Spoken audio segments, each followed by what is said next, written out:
Part 8, Catastrophe and Creativity, circa 1350 to 1500. The period between 1350 and 1500 was one of the most turbulent and paradoxical centuries in European history. On the one hand, it was marked by catastrophe on an almost unimaginable scale. Plague, war, schism, and social upheaval tore through Europe, reducing populations, fracturing institutions, and leaving people uncertain about the future. On the other hand, it was an age of striking creativity. Out of the crises of the 14th century and 15th century came new forms of politics, new currents of spirituality, new artistic and literary achievements, and even the early stirrings of Renaissance humanism. The face of catastrophe and creativity captures this duality perfectly. To understand the late Middle Ages is to understand how suffering and innovation were intertwined, and how breakdown prompted rebuilding, and how the seeds of early modern Europe were planted in the soil of late medieval crises. The greatest catastrophe of the age was the Black Death.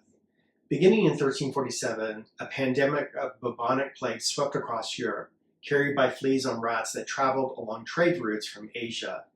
Within a few years, it killed perhaps 1/3 to 1/2 of Europe's population. Entire villages were depopulated, cities lost thousands, and the psychological shock was immense.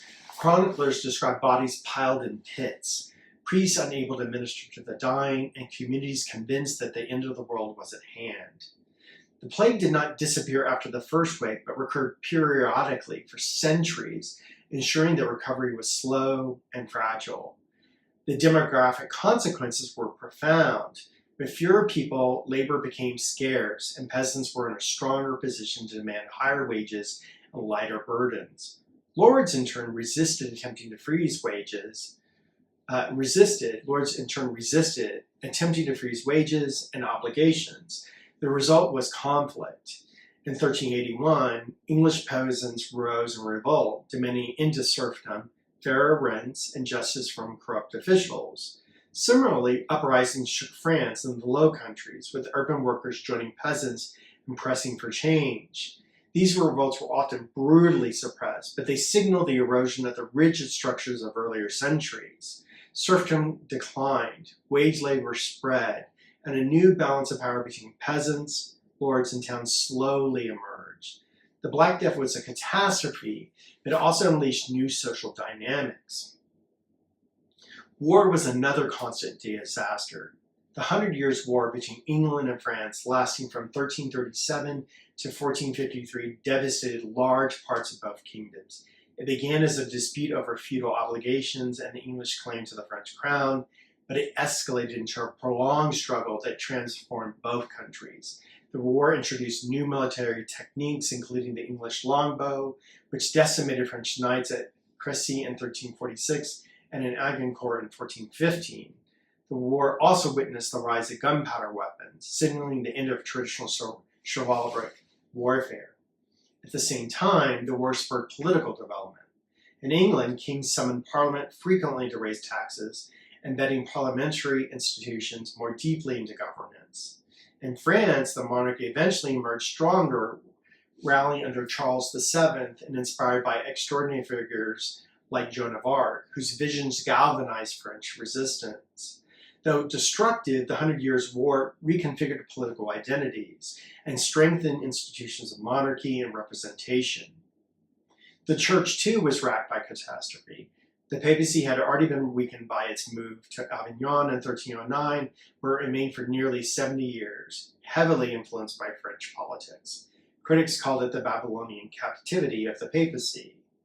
In 1378, matters worsened with the Great Schism, when rival popes were elected in Rome and Avignon, each claiming legitimacy. For nearly 40 years, Christendom was divided, with different kingdoms aligning with different popes. Councils of Pisa and later Constance sought to resolve the schism. Eventually, in 1417, the Council of Constance elected Martin V, ending the division. But the damage to papal prestige was immense. The very idea of papal monarchy, so strong a century earlier, was now contested. Many called for conciliarism, the belief that church councils should have greater authority than popes. The tension between papal primacy and conciliar reform would echo into the Reformation. At the same time, new forms of spirituality flourished as people sought meaning in a world shaken by death and disillusionment. Mystical movements emphasized direct experience of God. Catherine of Siena, for example, combined intense visions with practical political activism, urging popes to return from Avignon to Rome. Meister Eckhart and his followers in Germany explored union with God through contemplation.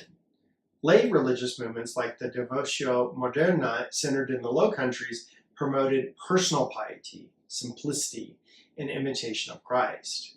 These new spiritual currents did not reject the church, but complemented and sometimes challenged its institutions, offering reconciliation to a population craving stability. Now, the economic and social landscape was also reshaped by catastrophe and creativity. With population decline, land use changed. Marginal lands were abandoned and agriculture became more efficient. Towns adapted to labor shortages by attracting migrants and reorganizing guilds.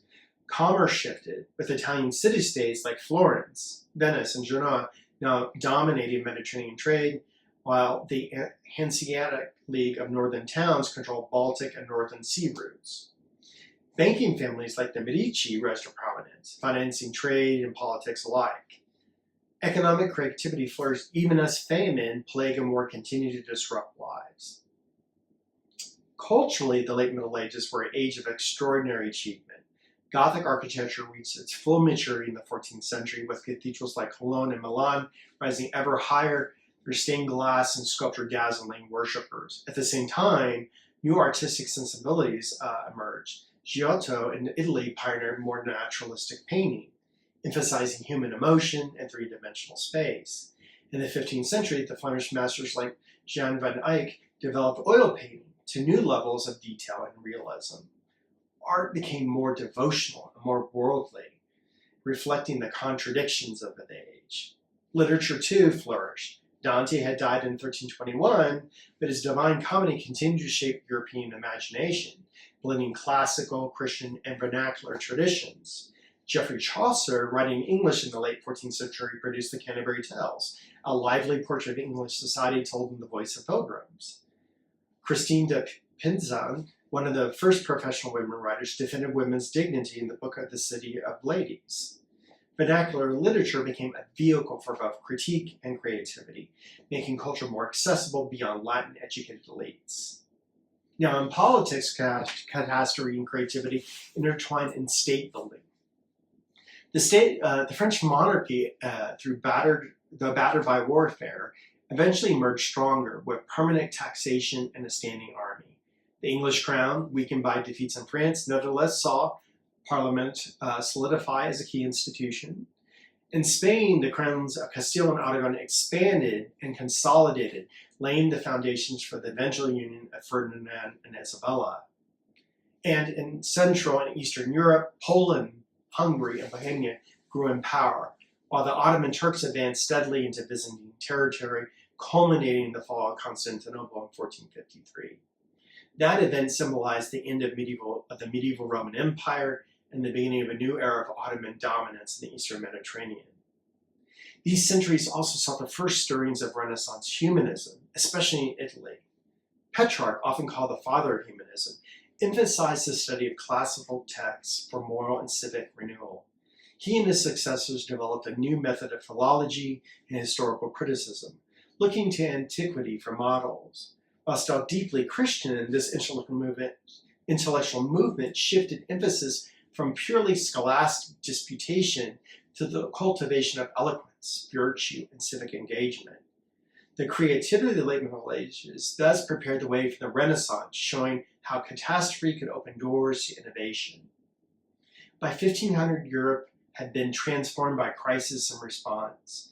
The Black Death had reduced populations but weakened rigid social hierarchies. War had devastated lands but strengthened monarchies and representative institutions.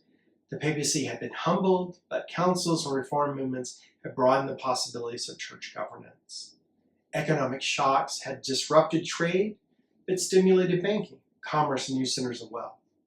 Art and literature had flourished, producing works of enduring beauty and insight. Catastrophe had not destroyed Europe, it had remade it. The phrase catastrophe and creativity is apt because the two were inseparable. Plague spurred new economic and social arrangements. War inspired new military technologies and political institutions. Schism prompted conciliatory reforms and mystical spirituality. Crisis provoked innovations in art, literature, and thought. Thus, the late Middle Ages were not merely a time of decline before the Renaissance. They were an age of resilience, adaptation, and extraordinary human achievement in the face of adversity. By the dawn of the 16th century, Europe was poised for even greater transformations. The voyages of exploration, the Renaissance in full bloom, the Protestant Reformation. But all these developments had roots in the century of catastrophe and creativity between 1350 and 1500. It was a time when Europeans confronted death and disaster on a massive scale, but also demonstrated their ability to reimagine society, culture, and faith. The Middle Ages did not end in darkness. They ended in fire and light. Catastrophe and creativity woven together.